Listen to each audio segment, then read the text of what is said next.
Every Sunday night, my own children would surround me in the living room. "This secret dies with us, old woman," the eldest would whisper while the others laughed. For 3 years, they waited for me to die so they could have my house. Little did they know I had a guardian angel watching through the window. Good afternoon, my dear friends. What a joy to talk with you today. My name is Martha Sullivan. I'm 78 years old, born in a small town in Vermont, and now living here in Portland, Oregon.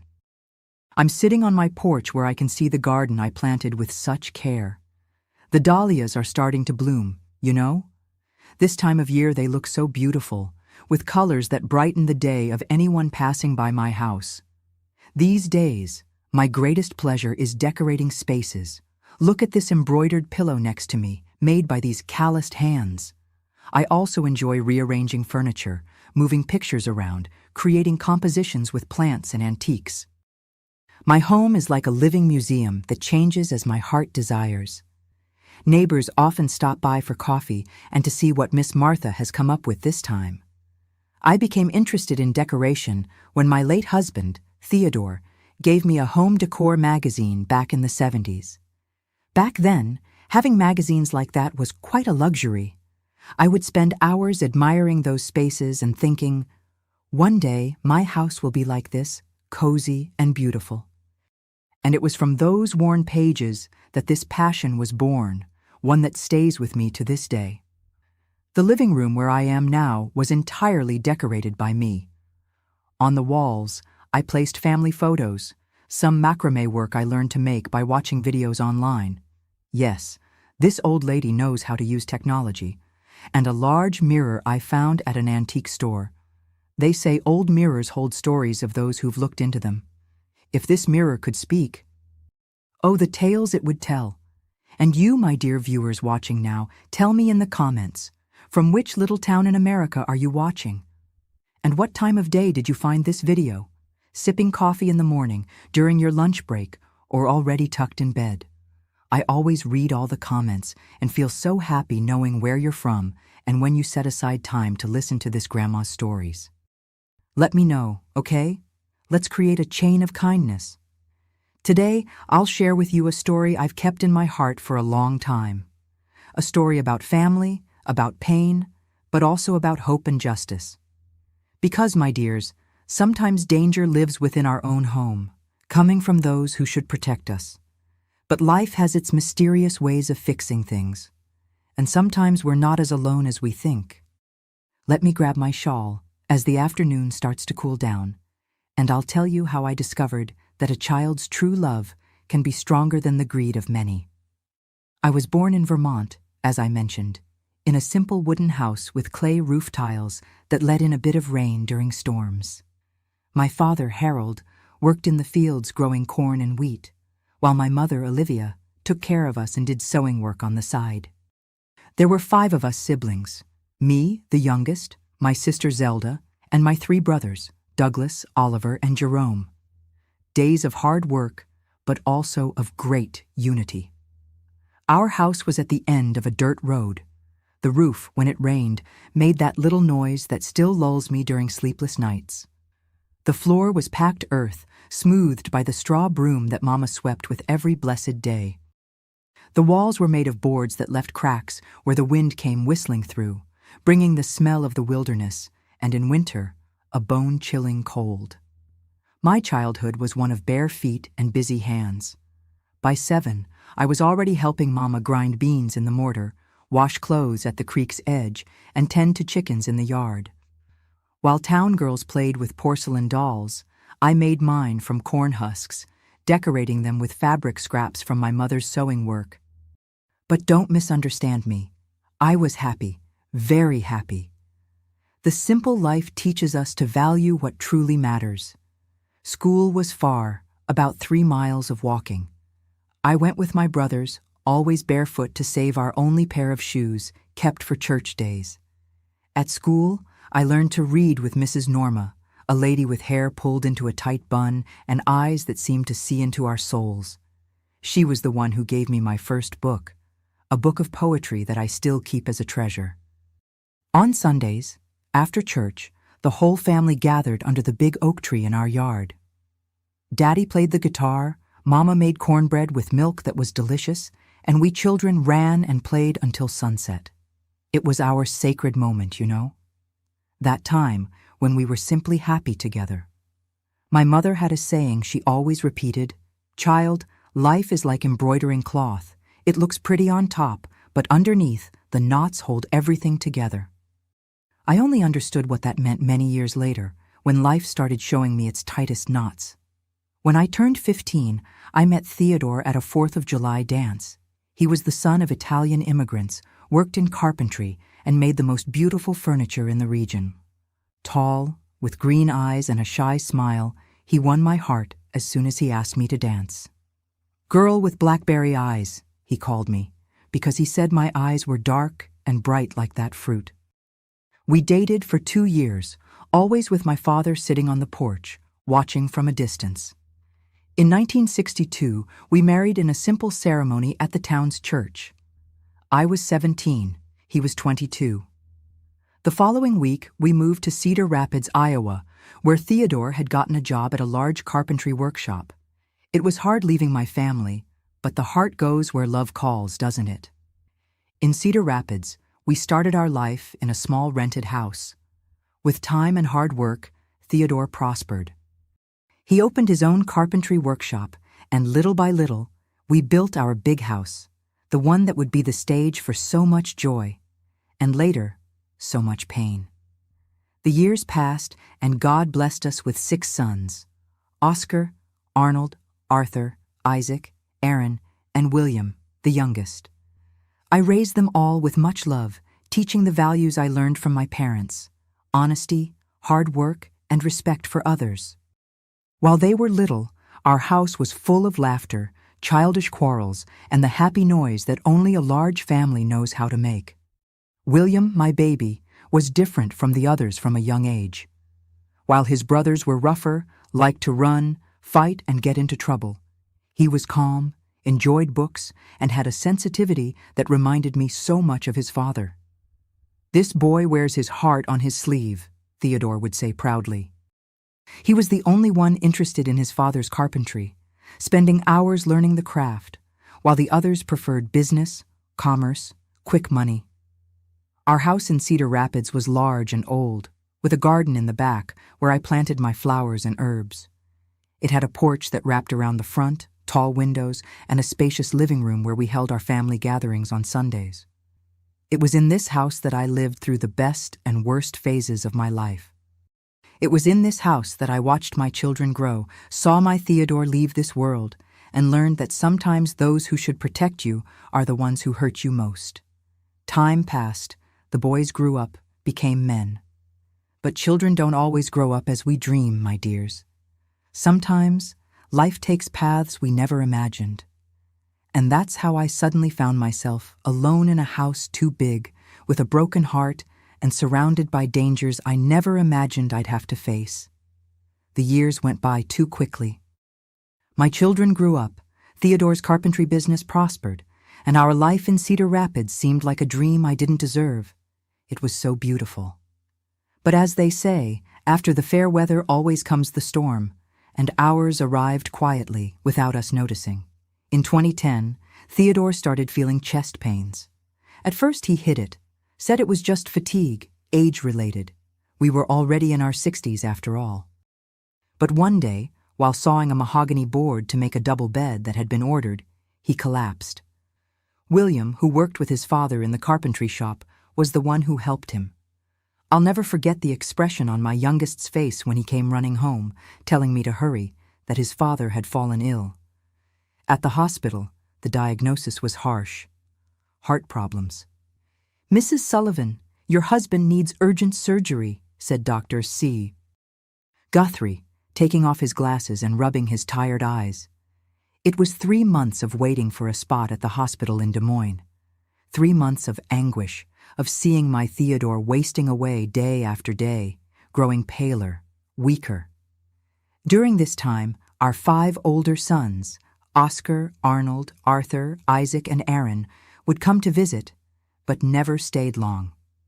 They already had their lives, their businesses in neighboring towns. Only William remained by our side, taking over the workshop, caring for his father, helping me with the heavier tasks. "Mom, don't worry about money. I'm here," he would tell me, holding my wrinkled hands in his strong, calloused ones like his father's. I thanked God for having at least one son with his heart in the right place. Finally, we got the spot for surgery. Theodore was operated on, but his heart was already too damaged. He returned home different, more fragile, quieter. He started spending more time sitting on the porch, watching the street activity, the children playing, life going on without asking permission. It was during this time that I noticed a change in my other sons. They started visiting more, especially on Sundays. At first, I thought they were worried about their father, that they had finally understood the importance of family. How wrong I was, my God. During one of these Sunday visits, Oscar, the eldest, sat next to his father on the porch. I was in the kitchen, making tea, when I heard the conversation. "Dad, have you thought about what you're going to do with the house and the workshop? It's not good to leave things unresolved, you know." The silence that followed those words was like a slap in my face. My son was talking about inheritance with his father still alive. I felt my legs weaken and had to hold on to the sink to keep from falling. Theodore, even weakened, didn't lose his firmness. "Son, when I'm gone, your mother will decide what to do. The house and everything we built is hers by right." The answer didn't please him. From then on, the visits from the older sons always had the same subject: the house, the workshop, the land, the saved money. Like vultures circling, waiting for the right moment to swoop in. William was the only one who never joined these conversations. On the contrary, he got irritated when his brothers brought up the subject. "Dad is still alive. Respect him," he would say, his eyes flashing. The tension between the brothers grew and grew. They could no longer be in the same environment without an argument breaking out. Theodore suffered with this. I could see in his eyes the disappointment with the children he had raised. On a rainy night in September 2013, my Theodore went to sleep, never to wake up again. He departed silently, as if not wanting to bother anyone. I found him in the morning, cold, with a serene expression, finally at peace. The wake was a difficult time. The 5 older sons maintained solemn expressions, received condolences, but I noticed their glances crossing, as if exchanging secret messages. William, on the other hand, was devastated. He was the only one who cried openly, unashamed of his pain. After the funeral, we all returned home. It was still raining. The gray skies seemed to share our sadness, or at least mine and William's. In the living room, Oscar cleared his throat and said what, I realized, had already been rehearsed. "Mom, we need to talk about Dad's house and business." How could it be? My husband had just been buried, and he already wanted to talk about assets. I looked at the other 4, who nodded in agreement. Only William stood up, indignant. "Dad isn't cold in his grave, and you already want to divide what's his? What kind of children are you?" Arnold, the second oldest, approached his youngest brother with a finger raised. "Shut up, William. You were always the favorite, the protected one. Now we also have a right to our share." "What share?" William shouted. "You never cared about Dad or Mom. You only show up here to ask for money or favors." What followed was a terrible argument. Words that should never be said between brothers were thrown like sharp stones. I tried to intervene, but my fragile voice was lost amid the shouting. The argument only escalated until Arthur, always the most violent, pushed William against the wall. "You're not better than anyone. If you think you'll get everything, you're very mistaken." The physical fight that followed was heartbreaking. My sons, whom I had cradled in my arms, whom I had nursed, taught to walk and talk, were now attacking each other like mortal enemies. William, even being younger and stronger, was outnumbered. 5 against 1. Amid the confusion, Isaac shouted something that froze my blood. "If you don't disappear from here, we'll finish you off. No one will miss you." It wasn't an empty threat. I saw in my older son's eyes something I had never seen before, a blind hatred, a greed that transformed them into people I no longer recognized. The fight ended with William bleeding, his nose broken, one eye bruised. He stood up with difficulty, looked at his brothers, then at me, and said the words that would haunt me for more than a decade. "I no longer have brothers. And you? You don't deserve to have a mother like her." He took only his wallet and motorcycle keys and went out the door into the pouring rain. That was the last time I saw him for many, many years. My youngest, my boy with the good heart, had disappeared into the dark night, driven away by the violence of his own brothers. And I, a recent widow, remained there amidst the shards of what once was a family, not knowing what would become of my life from then on, not imagining the hell that awaited me at the hands of my own sons. After William disappeared on that rainy night, life in the big house in Cedar Rapids turned into a nightmare.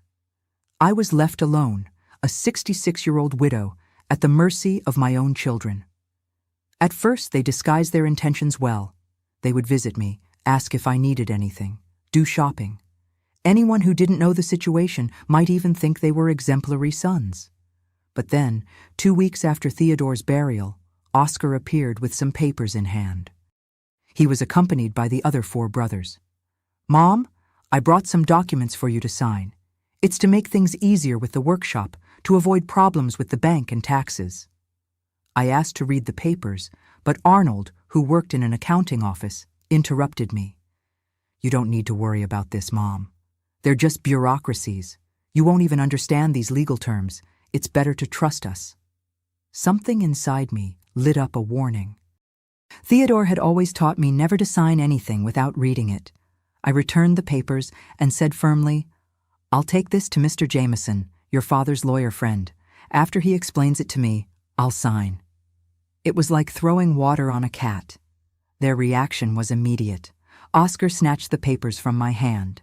Arthur hit the table so hard that my teacup tipped over, spilling the hot liquid on the embroidered tablecloth. "You're not taking anything to any lawyer," shouted Isaac.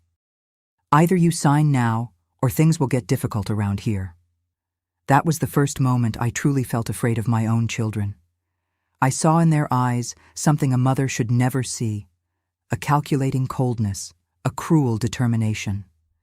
They were the looks of strangers, not of the boys I had raised. "Get out of my house," I said, trying to keep my voice firm despite the tremor taking over my body. "Get out now!" They left, but Aaron, the 5th son, who had been quiet until then, stopped at the door and said something that still gives me chills when I remember. "You'll change your mind, Mom. Everyone does." I spent the whole night locked in my room with a chair propped against the door. For the first time, I felt afraid in my own home.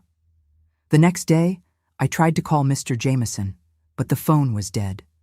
When I went to check, the wire had been cut. That same week, their strategy began.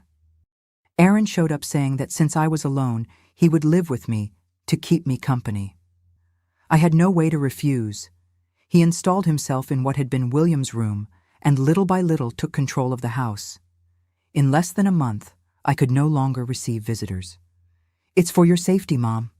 There are a lot of opportunists out there," he would say.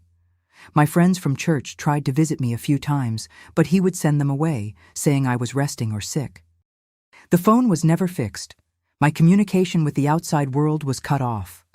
Gradually, I became a prisoner in my own home. Aaron controlled the money, the shopping, even what I ate and when I ate. The other 4 would come regularly, always with more papers to sign. When I refused, the punishment was immediate. I would go without food or without the blood pressure medication I needed to take. Sometimes Aaron would forget to bring me food for an entire day. "You're getting forgetful, Mom. You're no longer of an age to take care of all these things," they would say when I complained. And so it was for months, me withering away, losing weight, losing the will to fight. I tried to escape twice, but Aaron had changed the locks and kept the keys with him. The front windows were sealed to keep out the cold, according to him. I was completely isolated. 1 year after Theodore's death, when I was almost giving up, I had an idea. I pretended to be resigned to the situation. I started signing some less important papers, always asking to read them first, so that they would lower their guard. The strategy worked. They began to relax, thinking they had broken me. I took advantage of this false sense of security to hide a letter with the neighbor. Mrs. Cooper, who lived next door, had always suspected something was wrong.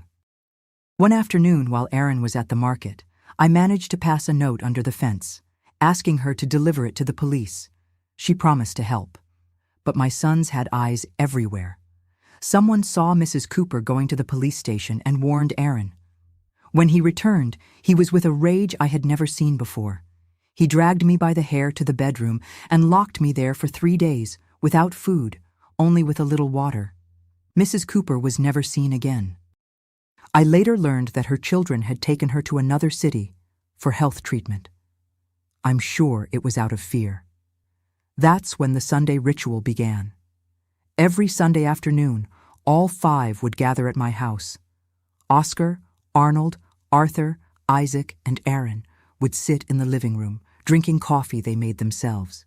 They never let me prepare anything, afraid I would put something in their drink. They would bring me to the living room, sit me in a chair in the center, and there would begin what they called a business meeting. It was systematic psychological torture. Each one, in turn, would tell me how ungrateful I was, how I was disrupting their lives, how William had run away because he couldn't stand to see me anymore, how Theodore had died of disappointment because of me. "Do you think that useless husband of yours left anything? It was our work that built all this," Arthur would often shout, pointing to the walls of the house. "If it weren't for us, you would be begging in the street."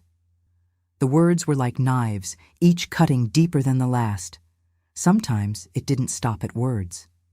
When I responded or tried to defend myself, Erin, who was the most violent, would come with a slipper in hand. "You need to learn to respect your children." The slipper would crack against my legs, my arms, my back. One day, when I tried to scream for help, Arthur put a cloth in my mouth while the others held my arms. The terror of those moments I will never forget. But the worst of all, what hurt me the most, was the end of those Sunday sessions. When they had had enough fun with my humiliation, Oscar, the oldest, would always lean towards me and whisper the same phrase with an icy smile, "This secret dies with us, old woman." And they would all laugh as if it were the funniest joke in the world, as if they were sharing an innocent prank, not the torture of their own mother. At night, after they left, I would drag myself to my room and cry silently, so that Erin wouldn't hear. I thought of William and wondered where my youngest was, if he was well, if he thought of me. I prayed, asking God to protect him, wherever he was. And in the depths of my heart, I wished he would never return. Not to see me in that degrading situation, not to fall into the clutches of the brothers who had already threatened his life once. The years passed like this: 2, 3, 5 years of continuous humiliation. I survived one day at a time, praying that my fragile body would finally give in and I could reunite with Theodore, far from that hell. In 2017, things worsened.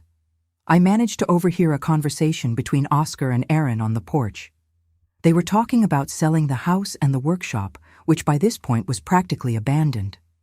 Except there was a problem. Even with the papers I had signed, for a sale of that size, they needed my signature with a notary's acknowledgement. And they couldn't simply take me to a notary in the state I was in, malnourished, covered in marks, clearly mistreated. "The old woman won't last much longer," said Oscar. "Just wait." "We've waited too long," replied Erin. "Maybe it's time to speed things up." That conversation chilled me to the bone. I realized they were considering something that until then was just a threat, to finish me off once and for all. That's when I started pretending I was weaker than I really was. I would stop eating in the middle of meals, pretend to be dizzy, drop things. I wanted them to believe I really was at the end, so they would lower their guard. The strategy seemed to work. The Sunday meetings became less violent, not because they had become more human, but because they thought it was no longer worth wasting energy on someone who would soon no longer be there.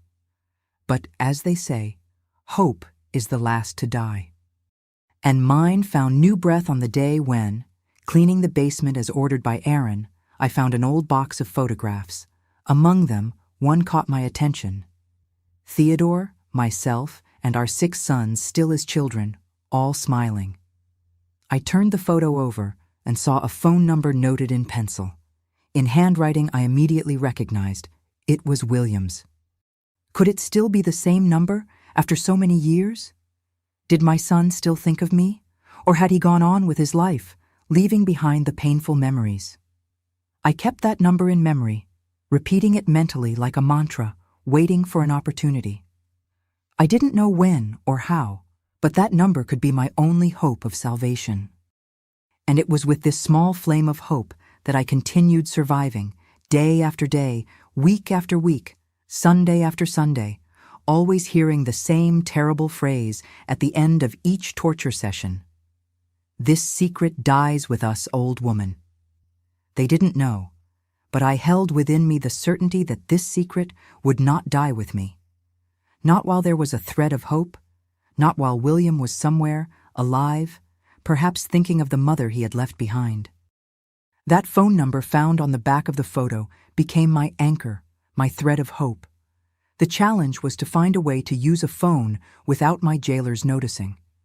Aaron rarely left the house, and when he did, took his cell phone with him. The landline remained disconnected, a constant reminder of my isolation. For months, I observed the house routine with renewed attention.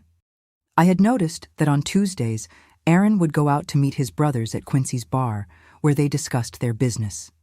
It was the only time I was left alone, but he always locked doors and windows before leaving. On one of these Tuesdays, in January 2018, I observed something that gave me an idea. It was unbearably hot, and before leaving, Aaron opened a small bathroom window for ventilation, a window so narrow that not even a child could pass through it, but large enough for what I was planning. I waited for him to leave and ran to the phone of the new neighbor, Mrs. Ellis, who had moved into the house where Mrs. Cooper used to live. I observed her through the curtain crack, always careful and kind with everyone. I wrote a short note. "Please lend me your cell phone for 5 minutes. It's a matter of life and death. Pass it through the bathroom window. I am imprisoned by my own children. Martha, your neighbor." I folded the paper several times until forming a small ball, and gathering all my strength, threw it through the bathroom window. By a miracle, the paper fell exactly on Mrs. Ellis's clothesline among the hanging clothes. The hours that followed were pure agony. What if she didn't see the note? What if she didn't believe it? What if she told Aaron? Worse, what if the number was no longer William's? In the late afternoon, almost giving up hope, I heard a soft whistle coming from the bathroom window. I ran as silently as I could, and there was Mrs. Ellis, her eyes full of concern, extending her cell phone through the small opening. 5 minutes, she whispered. "I'll be waiting here." With trembling hands, I dialed the number I had memorized. 1, 2, 3 rings. No one answered. My heart tightened. On the 4th ring, a male voice answered, a voice that, even after so many years, I immediately recognized. "Hello? William?" My voice came out choked, almost inaudible. Silence on the other end. Then a deep sigh. "Mom, is that you?" Tears came in a cascade. It was him. My son was alive. "Son, listen to me carefully. I don't have much time." I spoke quickly. "I'm trapped in the house.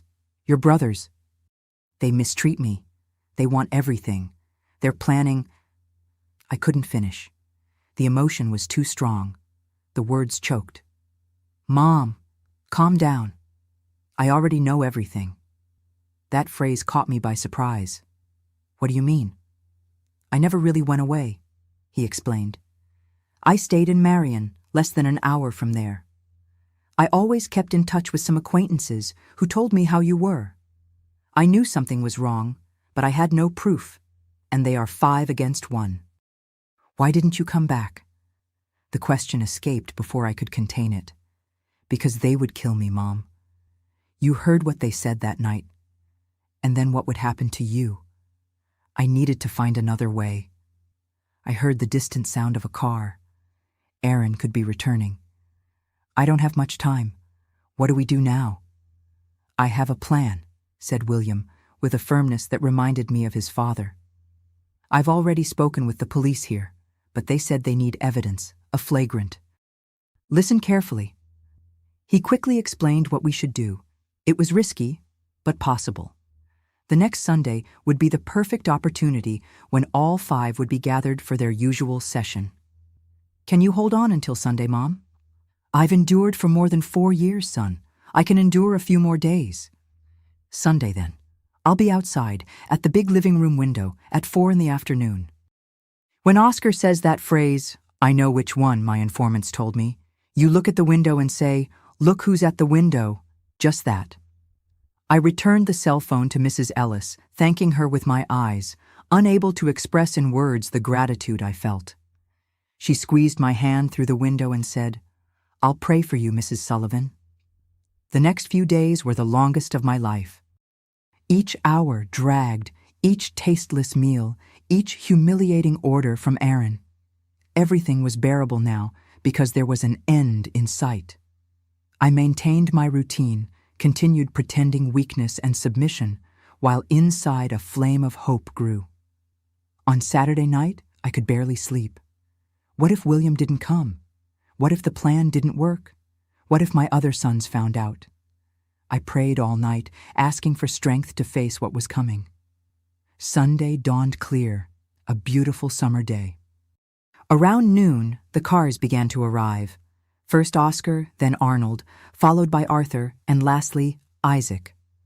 Aaron received them on the porch, all laughing and talking loudly, like old friends gathering for a barbecue. Only I knew the true purpose of that meeting. At 3:30, as usual, Aaron came to get me from the room. Get ready, old woman. The boys want to talk. I put on my best dress, a simple garment worn by time, but still dignified. I combed my white hair that hadn't seen a beauty salon in years. I looked at myself in the cracked mirror of the room, and, for the first time in a long time, I didn't just see a victim. I saw a survivor.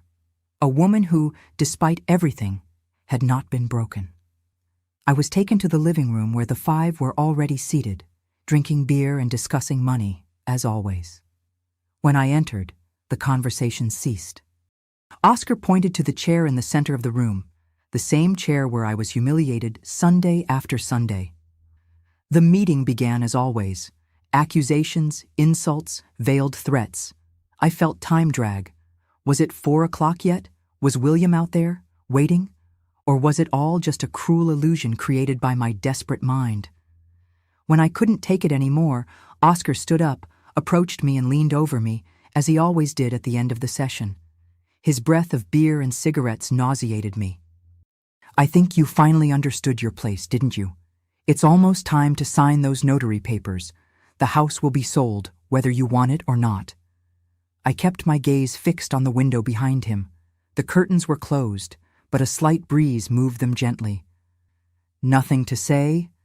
Better that way. Just listen to me well, he continued, lowering his voice even more to the threatening whisper I knew so well. This secret dies with us, old woman. The other 4 laughed, as they always did. It was the moment I had been waiting for. With a courage I didn't know I still possessed, I raised my eyes to Oscar, and with a clear and firm voice, a voice I hadn't used in years, said, Look who's at the window. At first they didn't react. Oscar even smiled, thinking it was some kind of delusion on my part. But then, Arnold, who was facing the window, looked in the direction I was pointing. His expression changed instantly, his face paling as if he had seen a ghost. What is it? Asked Arthur, also turning. One by one, they turned to the window. The thin curtains now revealed a silhouette, the silhouette of a man observing the scene from outside. Not just any man. It was William, whom they thought was dead or disappeared forever. "It can't be," muttered Isaac, standing up abruptly. Aaron was the first to react. He ran to the window and opened the curtains violently. There was my youngest, looking at them with a serious and determined expression that reminded me so much of his father. And he wasn't alone. By his side, 2 uniformed police officers observed the scene inside the house. "What does this mean?" shouted Oscar, advancing towards me with clenched fists. At that moment, the front door opened with a bang. More police officers entered, followed by William. One of the officers, who seemed to be the commander, spoke in a loud and authoritative voice.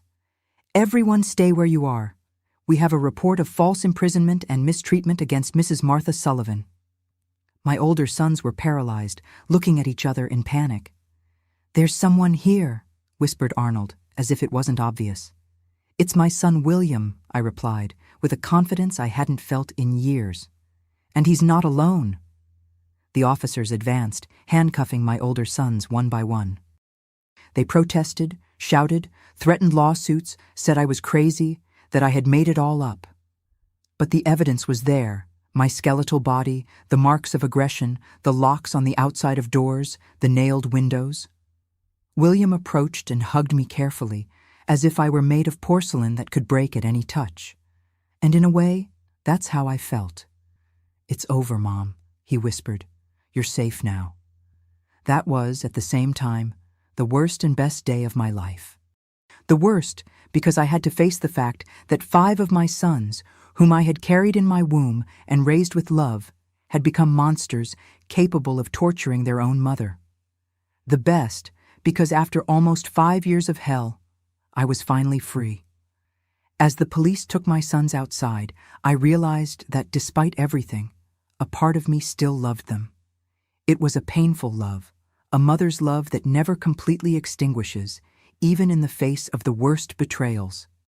But at that moment, the relief of liberation was stronger than any other feeling. William led me out of that house, which, from a loving home, had transformed into a prison. In the garden, I breathed deeply the pure afternoon air, feeling the sun on my face for the first time in so long. It was like being born again. "Where do we go now?" I asked, unsure about what the future held for a 71-year-old woman who had lost almost everything. "To my house, in Portland," replied William with a gentle smile. "Oregon is beautiful, Mom. You'll love starting a new life there." At that moment, I realized the nightmare was really over, and that, despite all I had lost, I still had the most important thing: a son with a good heart, like his father. A son who never abandoned me, even when it seemed like he had. A son who patiently planned to rescue me when everything seemed lost. I looked one last time at the big house in Cedar Rapids, where so many stories, good and bad, had unfolded. Then, leaning on William's strong arm, I walked toward the car that would take me to a new life. A life in which this secret would not die with us. On the contrary, it would be proof that justice, even though it may be delayed, always finds its way. The journey to Portland was long and silent. William drove concentratedly, while I observed the landscape through the window, watching Iowa fade into the distance. It was strange to leave the state where I had lived most of my life, but each mile traveled gave me a feeling of lightness, as if I were leaving behind not just a place, but all the weight of painful memories. We arrived at night. William's house was small and simple, but welcoming. 2 bedrooms, a spacious kitchen, a living room with comfortable sofas, and what enchanted me most, a backyard garden full of flowers and herbs. On the porch, there was a wooden rocking chair that reminded me so much of those Theodore made in his workshop. "It was the first thing I built when I moved here," explained William, noticing my gaze. "I made it just like Dad used to make them, so I would never forget." That night, for the first time in years, I slept without fear. The room my son had prepared for me had a soft bed, clean sheets that smelled of fabric softener, and a large window, without locks, without padlocks, that faced the garden. Despite the fatigue, I took time to fall asleep. It was strange not having to stay alert at every noise, not needing to lock the door, not fearing the dawn. The first days in Portland were of adaptation. My body, weakened by years of mistreatment, needed to regain strength. William insisted I be examined by doctors. Doctor. Diana, a geriatric physician with a gentle look, was horrified at my condition. You have severe malnutrition, anemia, high blood pressure not properly treated, and signs of post-traumatic stress, she said, holding my wrinkled hands. But we'll take care of all of this. You are strong, Mrs. Sullivan. You survived the worst. I began treatment with blood pressure medication, vitamins, and a special diet to regain weight. I was also referred to Dr. Zoe, a psychologist who specialized in trauma. At first, it was difficult to talk about what I had gone through. The words got stuck in my throat, the tears came without warning. But gradually, session after session, I was able to release all the stored pain. William proved to be an even more dedicated son than I remembered. He worked as a carpenter in a furniture factory during the day, but every morning he prepared my breakfast before leaving and called several times to check if I was okay. At night, we would have dinner together, and he would tell me about his life in the years we were separated. I never got married, Mom, he confessed one night. I couldn't think about starting a family knowing you were suffering. I had to resolve that first. I then learned that in the almost 5 years since he had left home on that rainy night, William had never really disappeared. First, he went to Marion, where he got a job in a carpentry shop. From there, he maintained contact with some neighbors and acquaintances in Cedar Rapids, who gave him news about me. Always bad news. I tried to come back a few times, he told me, but Aaron had spread the word that I had stolen money from Dad before running away. Some even believed it, and the 5 together were too dangerous for me to face alone. That's why he began to plan. He went to the police in Marion, but without concrete evidence of the abuse, he couldn't get immediate help.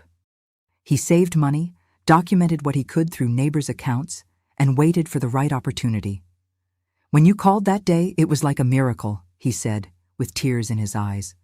I was almost giving up, thinking maybe it was too late. Meanwhile, the legal process against my 5 older sons followed its course. I was called to testify, to tell in detail the years of abuse. It was one of the hardest things I've ever done in life.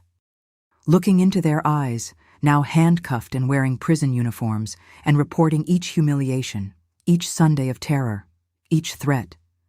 They denied everything, of course. They said I was senile, that I was making up stories, that William had manipulated me to get the inheritance. But the evidence was abundant. My physical state, the testimonies of neighbors, the locks on the outside of doors, the nailed windows, the cut phone. And there were also the papers they had forced me to sign, transferring assets and money to their names. The trial lasted months. It was news in the local papers, which called the case the Cedar Rapids House of Horrors. I felt ashamed when I went to the court sessions and saw people looking at me, some with pity, others with morbid curiosity. But Dr. Zoe always reminded me, "The shame is not yours, Mrs. Sullivan. You are the victim, not the guilty one." Finally, in December 2018, the sentence came. All 5 were convicted of false imprisonment, elder abuse, domestic violence, fraud, and criminal association. Sentences that varied from 12 to 15 years in prison, depending on each one's degree of participation. The house and workshop in Cedar Rapids, which they had tried to take, were legally guaranteed as mine. "What do you want to do with the house?" asked the lawyer who represented us, Mr. Oliver. I thought long and hard. That house held precious memories of when Theodore was alive and our children were still innocent children. But it also held the horror of recent years. Each room, each piece of furniture would remind me of what I went through. I want to sell it, I finally decided, and donate half the money to an institution that cares for elderly victims of violence. The rest will be to ensure my livelihood and William's future, the only son who honored his father's name. So it was done. The house was sold for a good value, which allowed us to live comfortably. William was able to leave his job at the factory and open his own carpentry shop in Portland, fulfilling the dream he shared with his father. As for me, recovery was slow but steady. The body responded well to treatments, and gradually I regained the weight, the color in my face, the sparkle in my eyes. The mind took longer. Nightmares came frequently. I would often wake up screaming, thinking I was back in that chair in the center of the room. William would come running, calm me down, stay by my side until I fell back asleep. In sessions with Dr. Zoe, I learned techniques to deal with the trauma, to not let the past contaminate my present. One of the things that helped me most was finding a purpose, something that gave me pleasure and made me feel useful again. That's how I rediscovered my passion for decoration. It started with small changes to my room. A colorful pillow here, a flower vase there. William noticed my interest and encouraged me. "Why don't you decorate the entire house your way? You can change whatever you want." That invitation opened a world of possibilities. I began researching in magazines, then on internet sites. Yes, I learned to use the computer with William's help. I discovered I had a special eye for colors and arrangements, for transforming simple environments into welcoming spaces. The house was transformed little by little. We painted the walls in soft tones, changed the curtains for light fabrics that let the light in, bought plants to give life to the corners. Each change was discussed between us two. Each new object was carefully chosen. When we finished our house, William's friends who came to visit were impressed with the transformation. A neighbor asked if I could give her some ideas for her living room. Then, another asked for help with her teenage son's bedroom. Soon, without me realizing it, I was giving small decoration consultations for people in the neighborhood. "You should charge for this," William said one day, seeing me drawing a project for Mrs. Olson's house, a widow who lived down the street. "No, son, I don't do it for money. I do it because each environment I transform is like I'm also transforming myself inside. Each new color I choose is a dark stain from the past that is erased." But the idea kept growing. In 2020, when the pandemic arrived and we all spent more time at home, people began to value their spaces even more. The demand for my consultations increased. I created a small Instagram profile with the help of Mrs. Olson's son, where I showed the before and after of the environments I decorated. To my surprise, the profile grew quickly. Grandma Martha's decorations became known in Portland. I didn't charge much. Sometimes I even accepted payments in products like homemade sweets or crochet work. The important thing was the satisfaction of seeing the smiles when people saw their homes transformed, more beautiful, more cozy. In one of these projects, I met Dorothy, a 75-year-old lady who wanted to redecorate her living room to receive her grandchildren for Christmas. While we talked about colors and furniture, she told me that she had also gone through difficult situations with her family. "Not all children know how to honor their parents in old age," she said, with a look that showed she understood my pain without me having to explain. Dorothy became a dear friend, and through her, I met other ladies from the community. We formed a small group that met once a week to have tea, exchange recipes, and mainly share stories. There, among equals, I could speak openly about my past without fear of judgments. And I discovered I wasn't alone. Others also carried invisible scars of abuse and abandonment. Together, we decided to create a larger project, an official support group for elderly victims of family violence. With the help of the Portland Senior Center and the support of volunteer professionals like Dr. Zoe, the group grew and became a safe space where people like me could find shelter and guidance. Meanwhile, the years in prison were transforming my other sons in different ways. Oscar and Arthur, the most aggressive ones, never showed remorse. Aaron and Isaac, after 2 years incarcerated, wrote letters asking for forgiveness, but I felt they were more motivated by the hope of a reduced sentence than genuine remorse. Only Arnold seemed truly sorry. His letters were long, detailed, full of childhood memories and recognition of the evil he had done. I only responded to Arnold's letter. It was difficult to find the right words, the balance between forgiveness and justice. I wrote, erased, rewrote several times with Dr. Zoe's support. In the end, the message was simple.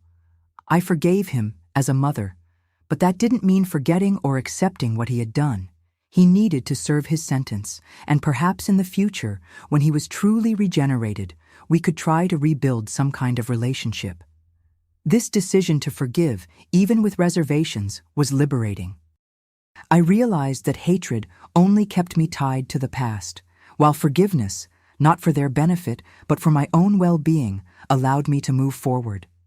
And so, day after day, year after year, I rebuilt my life in Portland.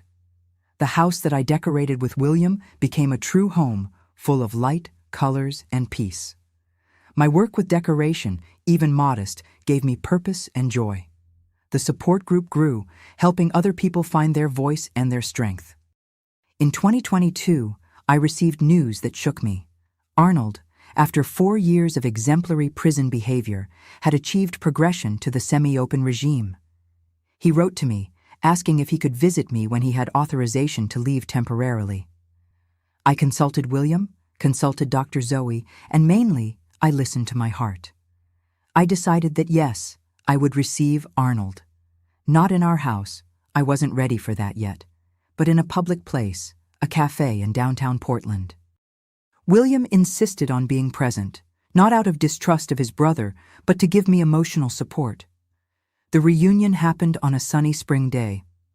Arnold was thinner, his hair graying, his eyes carrying the weight of guilt and remorse.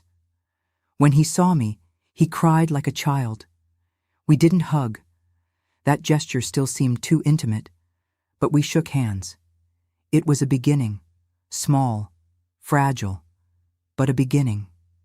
"Thank you for receiving me, Mom," he said, his voice choked. "I know I don't deserve your forgiveness, but I will spend the rest of my life trying to redeem myself." We talked for almost 2 hours. He told me about life in prison, about the carpentry course he was taking, a tribute to his father, he said, and about his plans for when he was definitively released. I talked about my new life, about decoration, about the support group. William, initially tense, gradually relaxed, even sharing some stories about the carpentry shop. When we said goodbye, I felt a mixture of emotions. Sadness for what could have been, relief for having managed to face this moment, and a small, shy hope that, perhaps, one of my lost sons could find his way back. I returned home that day with a renewed certainty. Life, even after the greatest traumas, always offers chances to start over. The secret is having the courage to accept them, one day at a time. And that's how, at 75, I found myself completely transformed. From the broken woman who arrived in Portland in 2018, almost without hope, emerged a new Martha. Strong, resilient, able to help others and to find beauty even in the most unlikely places. As my mother, Olivia, used to say, "As long as there's life, there's time to bloom."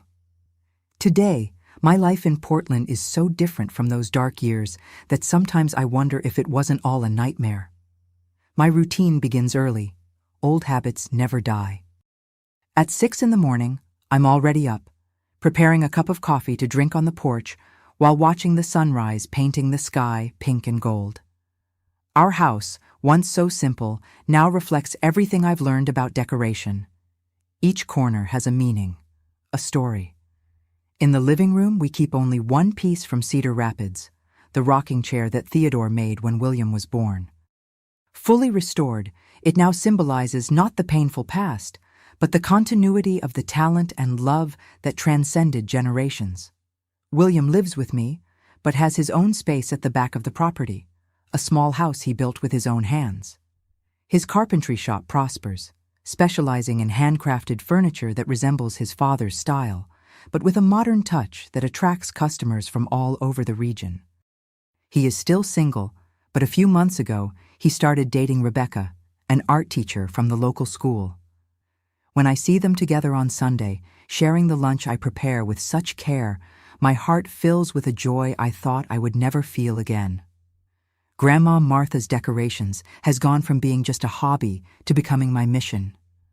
Twice a week, I receive clients in a small office we set up in the converted garage. They are mainly elderly people who, like me, seek to bring more light and life to their homes. I don't charge much. Some pay with homemade cakes or handcrafts. The important thing is the exchange, the feeling of usefulness, of contributing to others' happiness. You transformed my house into a place where I want to spend my last decades, Mr. Anderson, an 82-year-old widower, told me after I completely changed his dark, depressing living room into a space full of colors and family memories. On Wednesdays, the elderly support group meets at the community center. From victim, I became a counselor. I share my story without shame, showing my emotional scars as medals of survival. If I manage to get out of that hell and rebuild my life at 71, you can too, I always say. And I see in those people's eyes the same flame of hope that William once rekindled in mine. Last year, I was invited to give a talk during Elder Awareness Week. I trembled from head to toe when I went on stage. But when I started speaking, the words flowed like spring water. I told about the abuse, about the rescue, about the reconstruction. At the end, the entire room was standing, applauding with tears in their eyes. A young social worker came to hug me. "Your story saved my grandmother," she said. After hearing your account on the radio, she finally had the courage to report the son who was mistreating her. As for my other sons, life followed its inevitable courses. Oscar and Arthur remain in prison, refusing to acknowledge their mistakes. Aaron passed away last year from a heart attack in the penitentiary. Isaac is serving his sentence in a semi-open regime and tries occasional contact through letters, which I respond to with polite but distant words. Arnold is the only one with whom I maintain a relationship in reconstruction. After completing 6 years of his sentence, he got parole and moved to Salem, a city near Portland. He works as a carpenter, a trade he learned in prison, and visits us once a month. The relationship with William is still tense, but there is respect. Between the lines of this family reunion, I see the transformative power of genuine repentance and conscious forgiveness. The house I decorate with such care reflects my restored soul. On the walls, colorful paintings replaced the shadows of the past. Pillows embroidered by my own hands bring comfort to the sofas, where I receive friends for coffee. In the backyard garden, I cultivate herbs and flowers, each symbolizing a phase of life. The resistant rosemary like my youth, the roses that bloom even after the harshest winter, the lavenders that bring peace after the storm. In my bedroom, the most special of environments, an entire wall is covered with photos. Some old ones from when Theodore was alive and the family was still united. Others recent, showing my new life in Portland. William at the inauguration of his carpentry shop, me receiving a certificate of honor from the city hall for my work with the elderly, our Sunday lunches with friends who became family. Sometimes when I can't sleep, I look at these photos in the soft light of the lamp and realize how many lives fit into a single existence. How many Marthas have inhabited this body? The girl from Vermont, the young wife in Cedar Rapids, the proud mother, the imprisoned widow, and now, finally, the decorator grandma from Portland, free and at peace. The marks of the past never completely disappear. I still have occasional nightmares where I hear that terrible phrase, "This secret dies with us, old woman." I still get startled by sudden noises. I still have days when sadness visits me without warning. But I've learned that these shadows don't define who I am. They are just part of my story, not its final chapter. As I tell the ladies in the support group, our wrinkles and scars are not marks of weakness, but maps that show the paths of our strength. Today, at 78, sitting on the porch of my house in Portland, watching the garden I planted bloom, listening to William work in the workshop in the back, I feel a deep gratitude for the second chance life gave me. It's not a perfect existence, none is, but it's mine. A life rebuilt brick by brick, color by color, dream by dream. And when people ask me what's the secret to moving forward after so much suffering, I answer with the words that became my motto. Life is like decorating a house after a fire. You can't save everything, but you can build something new and beautiful with what remained. My dear ones, who have accompanied me this far on this journey of pain and rebirth, I want to leave you not just a story, but a beacon of hope for those who still live in the shadows of fear. I've learned that age doesn't define our strength, but rather our ability to start anew each day. When I found myself trapped in that house at 67, I thought my life was over. But at 71, I was reborn. And today, at 78, I bloom as I never imagined possible. The walls that imprison us aren't always made of bricks. Sometimes they're built by those who should protect us.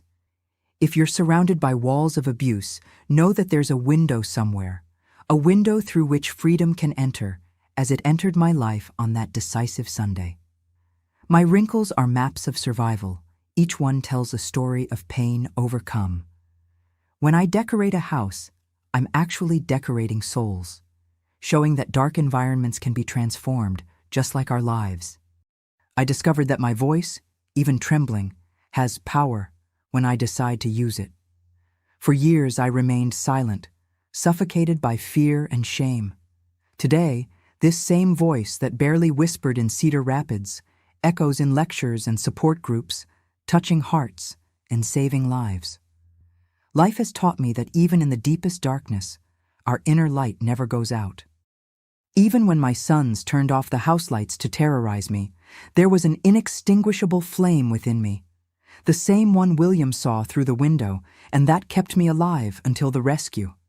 I never allowed my dignity to be stolen, even when they tried to take everything from me.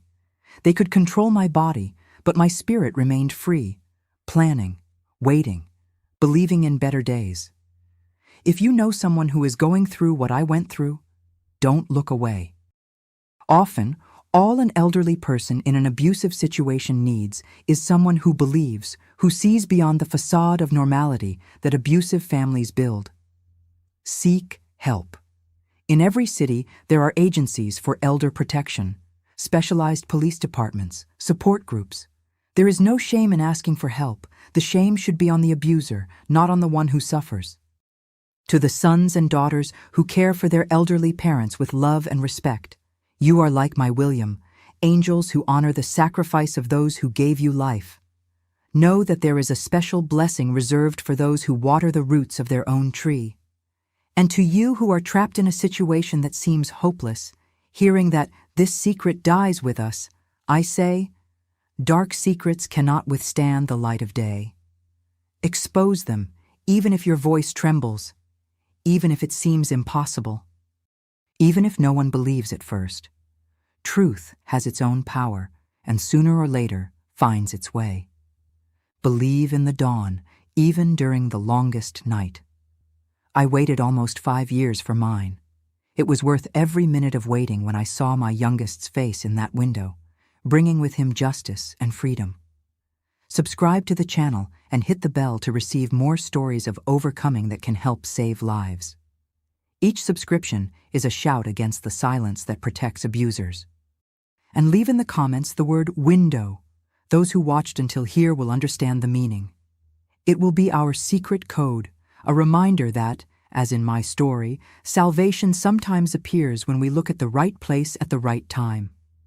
Time doesn't heal all wounds, but it teaches us to live with them and still smile. Today, when I decorate a house, transforming dark spaces into homes full of light, I am actually retelling my own story, that of an old house in Cedar Rapids where terror reigned, transformed into a loving home in Portland, where life flourishes in every corner. Do this now. Don't wait another minute. Because while we're talking here, someone is living the nightmare I lived, waiting for a friendly hand to open the window that leads to freedom. Don't forget to subscribe to Grandparents' Tales, hit that like button, and let me know in the comments where you're watching from.